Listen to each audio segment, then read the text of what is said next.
right, so we're going to talk about breathing. So in yoga and Ayurveda, it's called pranayama, and pranayama means life force or breath of life. And the breathing techniques I'm going to talk about, I'll talk about at the end, are very specific to increasing lung capacity, diaphragm strength, and then also um, building into the deeper lobes of the lungs. So we have 5 lobes in our lungs, and I know a lot of people don't know that. And it's interesting because we think, okay, I've got 3 in one side, 3 in the other, and actually we don't. We've got 2 lobes in our left side because our heart takes up a large area of the left area of our chest, and our right side has got the 3 lobes. And in Western medicine, they don't really take into consideration until there's a lot of lung illnesses that all the lobes need to be used. In yoga and Ayurveda, of course, we say if the body's made it at some point in time, we probably need to use it for something. And it's going to show now more so as we come up with these lung illnesses. So bronchitis was kind of the big thing for a long time. People get bronchitis, people get bronchitis. Pneumonia is like the next phase of that. But COVID is a whole nother different ballgame. The damage that's done in pneumonia and then COVID or SARS is much more extreme and pretty much permanent. But that being said, there's breathing techniques that help for the body's ability to be able to heal and to be able to rewire, which is absolutely fascinating to me. So we're going to go through that. The goals today is we're going to talk a little bit about the science. So I'll talk about what the science is behind breathing, just super basic, so we get a little skim of it. We'll talk about nose and mouth breathing, so what the difference is and what the importance of breathing through your nose is. We'll talk about breath retention and breathing slow, and then the new science that just came out in the last, well, pretty much since COVID started, but only was released in the last few months. So it's pretty exciting research. So we will talk a little bit about what it means to breathe and what it does in our body. So we breathe in through our nose, or most people breathe in through their mouth, and it goes into our trachea and then into our lungs. All right, we have the upper part of our lungs, and then we have the lower 2 lobes on the right side and the one lower lobe on the left side. So we have the lower parts of our lungs, and then we have our diaphragm. So that's generically speaking like our breathing area. So then we have everything that goes around that. We have our rib cage that surrounds that, and our rib cage have muscles between them called intercostals. And the intercostals, if you were to take your hands and put them on your rib cage, they would look like little fingers on your rib cage between your bones, and they help for expansion and connection. So they do this when we breathe, again, generically speaking. But when they don't work right, then they either are stiff or stagnant or weak and don't breathe properly. Just like our diaphragm, most of our population, they say that the research that's come out has said that 50% of elite athletes have a weak diaphragm. Elite athletes. So you can only imagine what the general population then would have for lung or for diaphragm strength. So when we breathe in oxygen, right? The oxygen goes into our lungs, it goes into our alveolar sacs, which are in the lower lobes of our lungs, which is ironic considering a lot of us chest breathe. So when we breathe into the lower lobes of our lungs, it goes into these little sacs called the alveoli. The exchange happens into our bloodstream at those little tanks. They're like little tanks at the end of our lungs. And then it goes into our bloodstream. It circulates throughout our bloodstream. And then something different has to happen. So we need to be able to raise our carbon dioxide levels so that the exchange of oxygen can go in its space. So when carbon dioxide raises, then oxygen is released from hemoglobin into our bloodstream. This is significant because if it's just circulating through our blood, so most of us have between 95 and 98% oxygenated blood. The blood just circulates with oxygen on our hemoglobin. The only time it exchanges is when our CO2 levels rise. And this is really, really important to be able to fight off illness. If our CO2 stays in our tissues, stays in our organs, in our organs and tissues, in our cells, then we can't heal, we can't repair, we can't release toxins. CO2 is really important for being able to relax our body. So if you think of somebody who is hyperventilating, what is one of the things that they do for hyperventilation? Put a bag over their mouth. You know why? To breathe in carbon dioxide, because carbon dioxide is a sedative. So we want our CO2 levels to raise in order to push the hemoglobin open, or to release the oxygen from the hemoglobin. And then toxins and carbon dioxide is released, goes through our bloodstream, out through our lungs, and through our heart, or through our heart and then through our lungs. So it's pretty fascinating that that all has to happen, and a lot of it isn't happening. And this is why we're seeing so many increases in lung and circulation issues. And this is where inflammation comes into place too. When our body is inflamed, it's because our body is not releasing toxins like it should.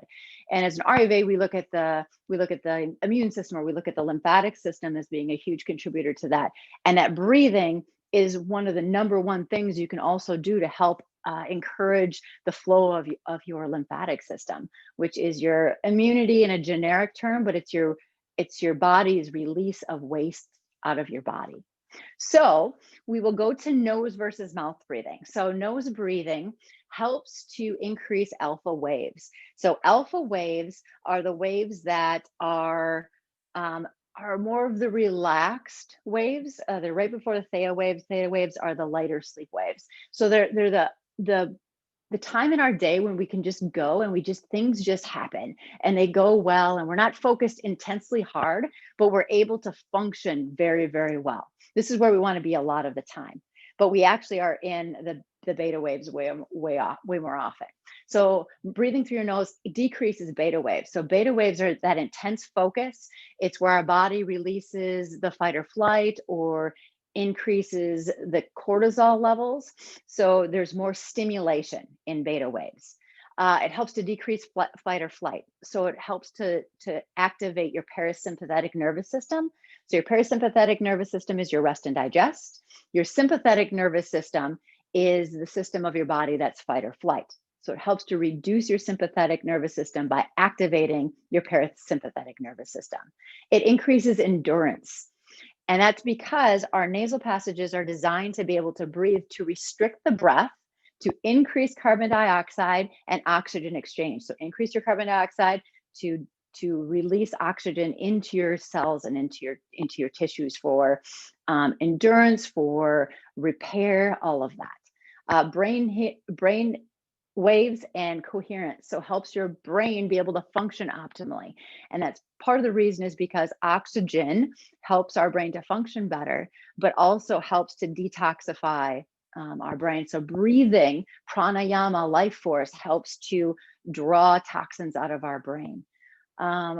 Breath rate. So it slows down our breath rate, breathing through our nose, because you can only breathe so fast through your nose before you start breathing through your mouth, right? Those of us that have exercised, we start panting and breathing through our mouth, which is not necessarily a good thing. We're actually creating more stress in our body when we breathe through our mouth when we exercise. Perceived exertion. So it decreases our perceived exertion.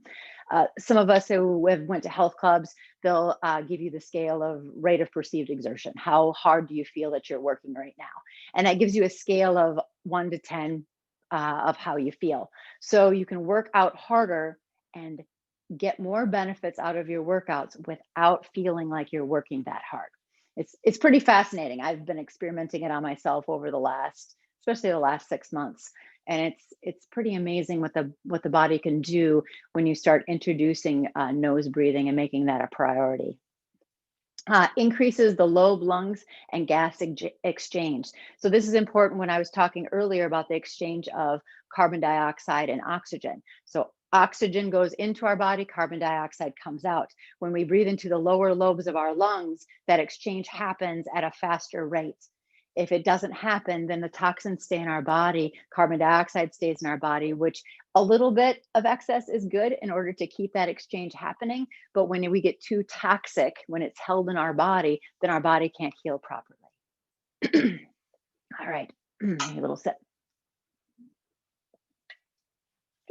Mouth breathing. So mouth breathing, there are no alpha waves. So our body does not go into that relaxed state.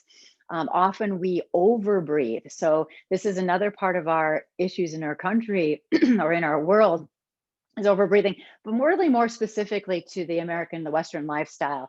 The other countries, they actually beat it out of their kids.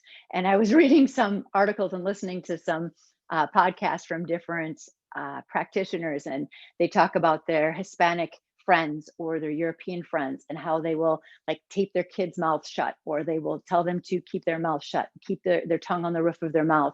And this is because it changes actually our jaws and our teeth by breathing through our mouth. There's really fascinating research which I could go very in depth with, but I won't tonight because it's a lot of information. So increases beta waves. So it increases that fight or flight response, or that excitement response. And there's nothing wrong with being in it for a little bit. So really intense focus, fine, but it's not a relaxed state. It's not a state our body needs to be in most of the time. And our bodies, especially again in this culture, we are in more of a beta state versus an alpha state. Increases the fight or flight response. So our body tends to be more edgy. If we hear a loud noise, we tend to jump more. This mouth breathing is a huge contributor to our anxiety levels. Decreases endurance. So our body actually has less of the ability to be able to recover from exercise or to go for longer periods of time. Decreases brain wave coherence. So our mind tends to be a little more foggy when we breathe through our mouth.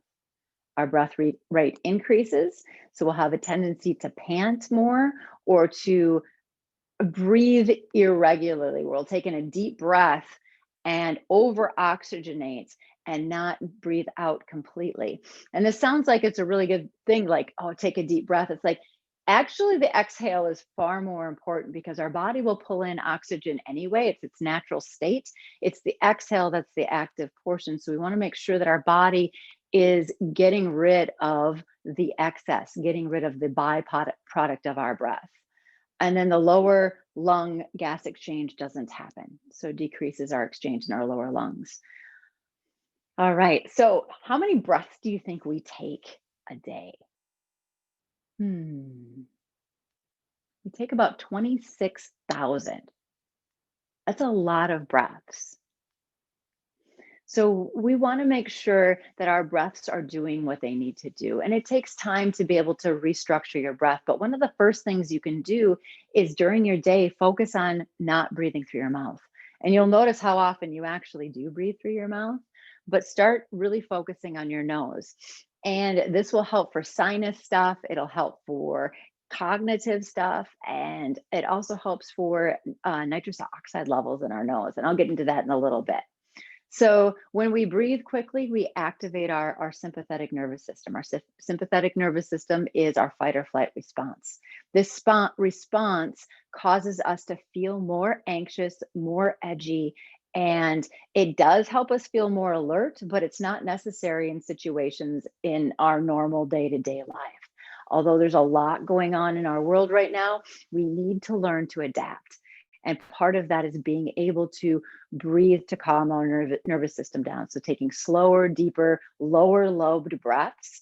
And people generically say, oh, you're belly breathing. It's not really belly breathing. It's more center of your rib cage breathing, because deep breathing down into your belly can actually, people tend to breathe opposite, where they'll breathe out and they'll push the belly out, and they'll breathe in and they'll suck their belly up and in and then breathe through their chest.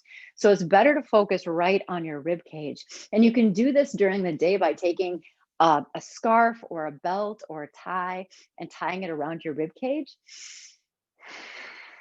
and focusing on breathing right here. And that's going to help also for digestion, lymphatic movement. It's going to help massage your heart, and it'll activate your parasympathetic nervous system, which will help calm you down.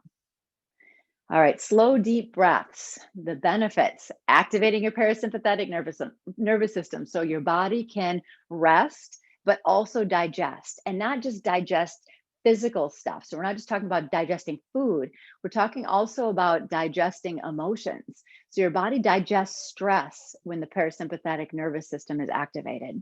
It helps for gut health and digestion. All right, so our diaphragm sits about right here. It kind of bubbles up like that a little bit. And our stomach sits right below that. And then the rest of our organs are underneath that. Our colon kind of sits there too. But our stomach is one of the things that sits right there. And our stomach sits right close to our esophagus, right? Our esophagus is the other part of our throat that brings food down into our stomach. Well, sometimes people's stomach will poke through their diaphragm next to their esophagus. And this is a form of a hernia. And this hernia can be caused because the diaphragm is too weak. Just like some people get hernias in their abdomen area, depending upon, there's a lot of different reasons for that. Men usually get them down here, quite a bit lower, but it's when the tissue pushes, the intestines, or in this case, the stomach pushes through the tissue. And having a strong diaphragm can help prevent that. That situation, usually the precursors are acid reflux type stuff and heartburn. That's usually a precursor to that your stomach pressing through your diaphragm. So these breathing techniques actually help strengthen your diaphragm and help digestion by pushing your stomach back down in its place. And this is where it helps for GERD. Mood and stress. So obviously, if your sympathetic nervous system is activated, your fight or flight, you're going to be more sensitive and you're going to be more moody. Where if your parasympathetic nervous system is activated, you're going to be able to respond in the way that's appropriate. So you're going to be able to check in with your emotions and say, is this the appropriate way to be able to deal with this stress? Or you might be, and you'll be able to make decisions better. So you'll be able to make boundaries that are more important and with your true self. Sleep. So Jenna knows about this, but I actually at night I tape my mouth shut to be able to sleep. This is kind of a new weird thing that I've been doing and experimenting with. One of my teachers recommended it, and I'm a huge sleep geek. It's by far the most important thing you can do next to breathing, and they're very closely linked, because if our sleep is off, then more than likely our breath has something to do with that. Lay down. So when you breathe through your mouth, it causes snoring, it causes dryness in your mouth. All people that have sleep apnea breathe through their mouth. You can't really do it through your nose because it happens to be a mouth breathing thing.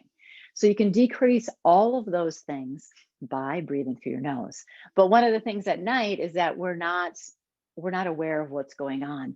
So taking a little piece of tape and taping your mouth shut is a good way to do it. And I just take a really thin piece of tape, so something like what you would use as a to hold a bandage on. It works really, really well because you just need a little tiny piece from here to here. So if you feel anxious, you can actually breathe through the corners of your mouth. You won't do it while you sleep. It's pretty amazing how it holds it shut. But if it makes you feel a little bit off, because for some people, if they always breathe through their mouth, it's going to be so different. It's definitely a different feeling, but I have noticed a difference in my sleep when I do it. Cardiovascular health. Because our diaphragm is part of our lungs and massages our heart, it helps for when we breathe correctly, when we breathe through our nose, it helps for stimulating our heart, helping for circulation. Muscle tension and recovery. As I was saying before about the exchange of carbon dioxide and oxygen, when carbon dioxide is released out of our tissues because we breathe and have the restricted breath through our nose, breathing into our lower lobes of our lungs, we help that exchange of oxygen and CO2. So carbon dioxide out of our tissues, oxygen in to be able to heal and repair. Boost nitric oxide. So nitric oxide is produced in our nose and in our sinuses. And it is actually an award, Nobel Prize winning award in the 1990s, was found that nitric oxide helps our immune system. It is our first line of defense against all illnesses, allergies, any bacteria, funguses, and viruses. So right here is where we fight our colds and flus first. Ironic, considering usually a cold flu either starts here or here. So if you're a mouth breather, more than likely, it's going to start here. If you're a nose breather, it will start in your sinuses first. Although it will travel down into your throat if you get infected. So we want to breathe through our nose because we produce nitrous oxide only here. We do not produce it in our mouth at all. So this is important because it kills a lot of illnesses. The masks are great as far as COVID goes, but if you can breathe through your mouth, it's even more effective. And a little side hint, if you can hum It's even more effective. It increases the nitric oxide by 15%. So that's pretty big when you're talking about boosting your body's ability to be able to fight off illnesses before it even gets into your body. So when you're out and about and you have your mask on, just go, hmm, hmm, hmm, hmm. I'm humming all the time. Costco, I'm like the queen hummer. And I don't care what anybody thinks about it, because as long as I don't get sick, I am perfectly happy. So humming while you're doing things helps to create the vibration. Also helps for your eyes and your ears, but that's a whole nother thing. In Ayurveda, we use it as a breathing technique called Brahmari breath, which is humming like a bee, and it helps for ear function and eye function because of the vibration, which is, I think, absolutely fascinating. And then activates the vagus nerve. So our vagus nerve is our rest and digest. Again, it helps for the parasympathetic nervous system. Mood, brain, cognitive function is all has to do with the vagus nerve and the importance of that, and that barrier between our brain and our gut. So there's a lot of stuff around that, so I won't go into great detail on it. Breath retention. So when I talk about breath retention, we in Ayurveda and yoga, we call it kumbhaka. And there's different kinds of kumbhaka. There's a kumbhaka on the inhale, there's a kumbhaka on the exhale. And I do more kumbhaka on the exhale, although there is benefits to doing it on the inhale. And it's holding your breath to the point where you feel slightly uncomfortable. So that point where your body goes, hey yo, this is changing. That means your CO2 levels are rising just a little bit to that uncomfortable point so that your body can make that exchange happen. And there's more extreme versions of it where you hold it for longer periods of time where it's uncomfortable. But for most of our society, people get anxious before they can hold their breath that long. And that's okay. You should just go to the point where it feels just a little bit uncomfortable, and then you can go ahead and take your breath in. So another thing is it helps for neuroplasticity. So neuroplasticity is our body's ability to be able to adapt and form new connections and pathways. So this isn't just our physical body, but our mental body also. So when our mind has wired all of these negative thoughts and we keep on going through these negative spirals, because our brain is programmed to function for negativity. And that's because it's a way to protect our bodies from getting hurt, getting killed, that kind of thing. So our body's neuroplasticity can be retrained. And this also goes for our physical body. So our body can be retrained and rewired, which is fascinating because of the fact that we have a lot of Alzheimer's and dementia and nervous system type illnesses, including COVID. So we can actually retrain our body to be able to send signals via either same pathways restructured or new pathways. And neurogenesis is when our body actually grows new neurons. And it's all because of breathing, because of the stimulation of our breath and what it does on our nervous system and our digestive system and our immune system and our reproductive system and our circulatory system. So you think we should be breathing a little bit better? Yeah. Yeah. I'd say breathing is probably the most important thing, just because if we hold if we didn't breathe, we kind of would die, and it wouldn't take all that long, right? We can live quite a long time without food and without water, but without breath, we don't last all that long. So I think the longest somebody can hold their breath is like, I don't know, 8 minutes or something like that. And these are deep sea divers. So they're pretty elite breathers. And I could maybe hold my breath for maybe a minute or two, and I'd be to an anxiety point. So it's pretty amazing when you think of the power of breath and really how simple it is. All right. So I will go through the breathing techniques. I want to make sure I have everything. Yeah. So the first breathing technique that I'll talk about is called the bellows breath. So bellows breath is a forced inhale and a forced exhale. So both the inhale and the exhale are active. The idea is to really be able to create flexibility of the diaphragm, but also the strength. But there's other breathing techniques that are more strength focused.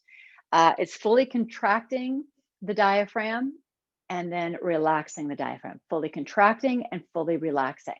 And the benefits are it supports brain function, mood and stress. So good for mood, good for stress. It's good for memory, lung and heart. And what I do for a lot of my clients is I recommend that they do this breath when they feel stressed. Because again, what it happens is it kind of kilters that CO2 exchange. So if you find that you're feeling a little bit stressed out, if you do 10 of these breaths and then close your eyes and focus on a normal few breaths, you'll be surprised how fast you can activate your parasympathetic nervous system. So if you find that you're getting yourself amped up about something, you're gonna focus on Brasrika.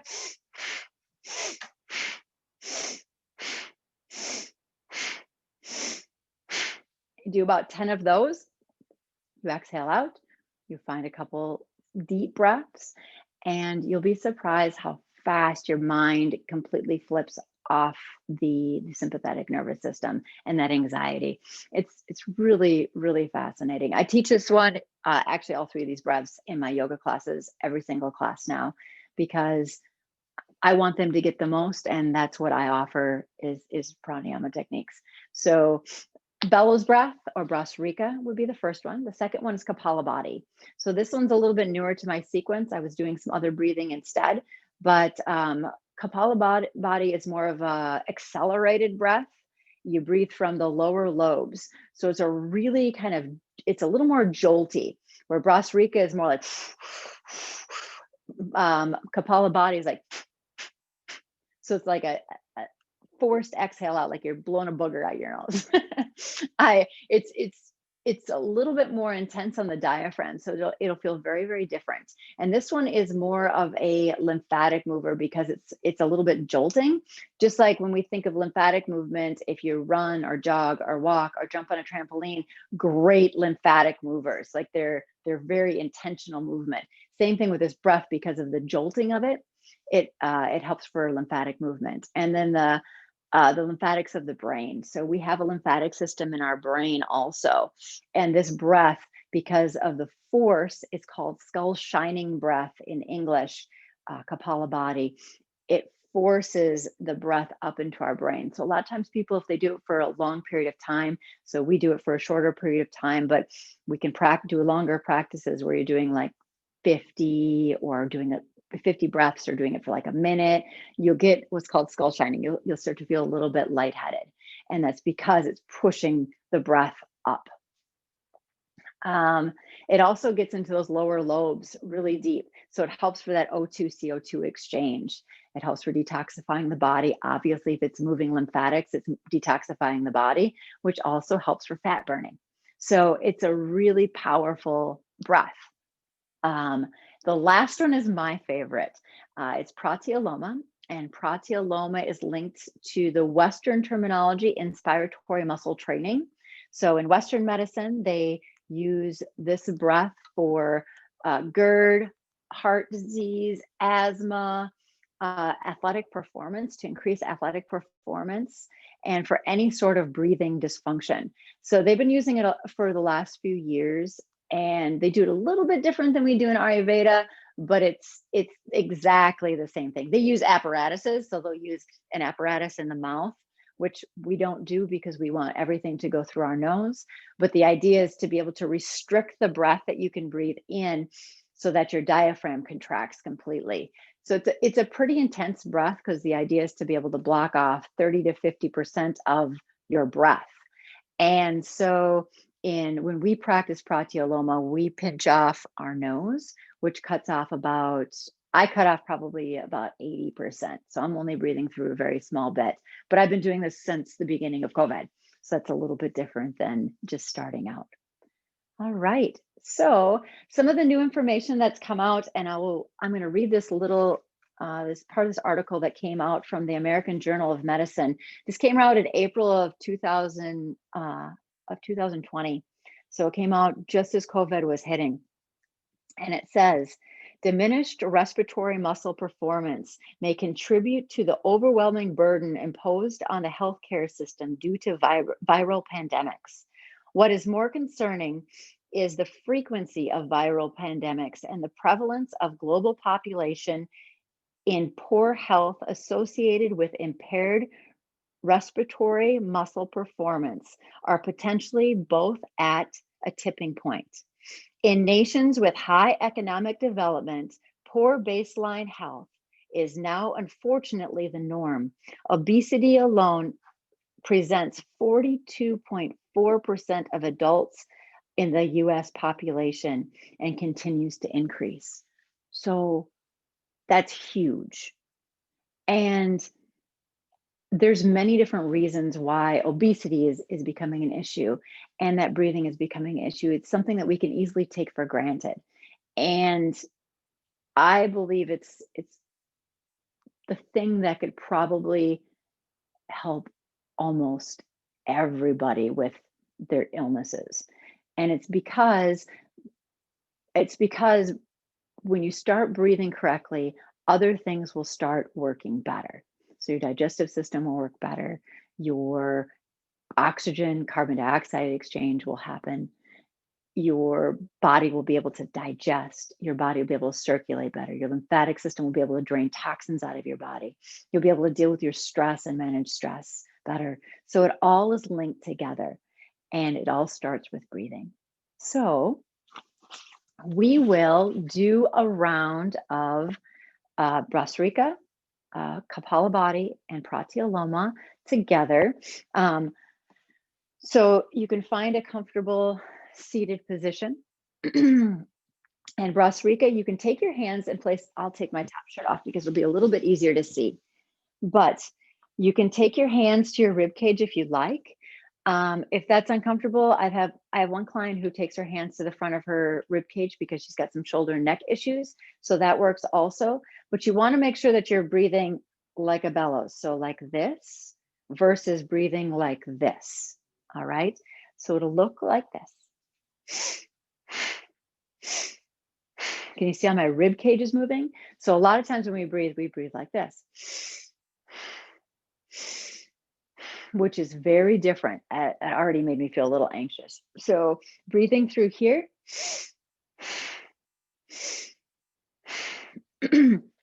That will be, Brasrika is a little bit more forceful, so you may notice that you blow a little snot out of your nose. It's perfectly normal. We all do it a little bit, and then we just kind of wipe a little.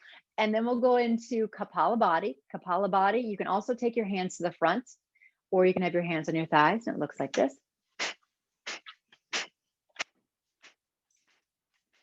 So it's a really forced exhale out through your nose, forced and fast, where Brasrika is more of a slow, controlled inhale and exhale. And then Pratyaloma, I'll demo it like this. I traditionally do it like this, but that's a whole nother story. So we'll cut off the nasal passages part way because we want to keep our breath going in and out through our nose. I'd recommend starting off with just a little bit, maybe 50% of your nasal passage. I go about at 80%. And instantly you'll feel your diaphragm contract. You'll probably feel it here and you'll probably feel a little bit right here. And you want to feel that, okay? You want to feel the pull. If you don't feel the pull, push a little bit harder because you want that pull to happen. This is that inspiratory muscle training that I was talking about, strengthening your diaphragm for digestion, asthma, anything above and below the diaphragm. So that's everything, right? So we'll restrict the breath. I'll tell you again as we go through, just to give you a little bit to be able to go on. So we'll start with Brasrika. Forced inhale, forced exhale.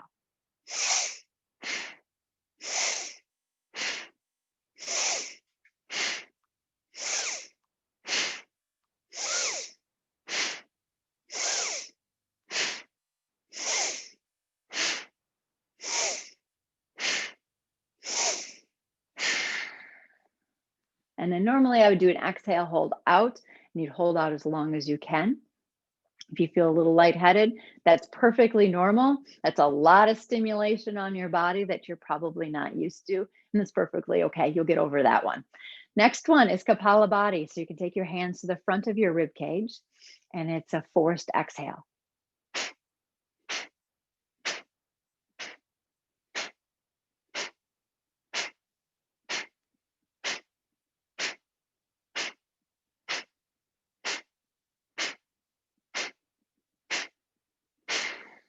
And after the last one, I would also hold the exhale out. So I breathe everything out to the point where there was no more left and hold it as long as I can, just to be able to hit that little point of being uncomfortable.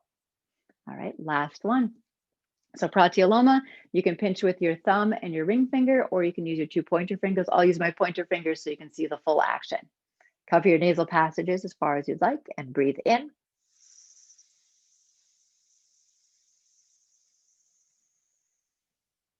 Release and breathe out.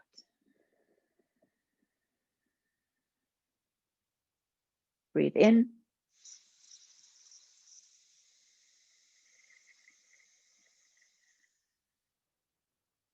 And breathe out.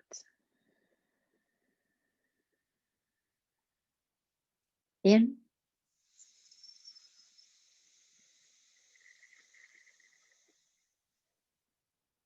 And out.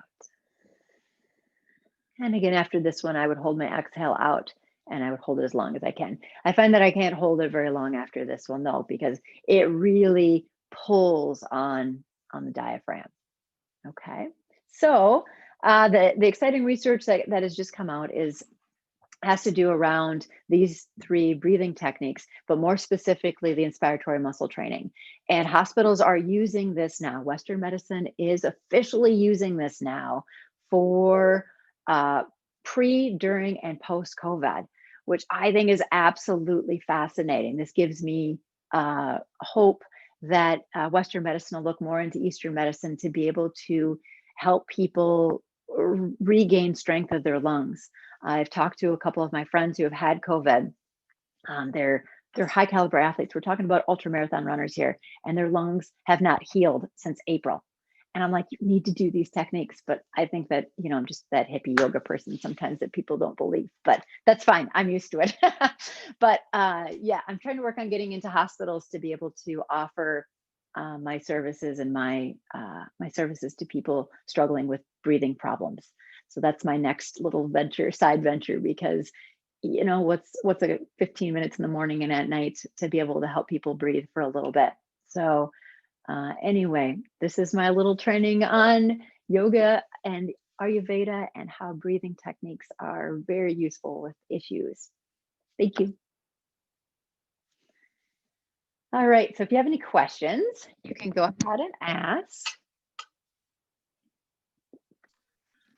So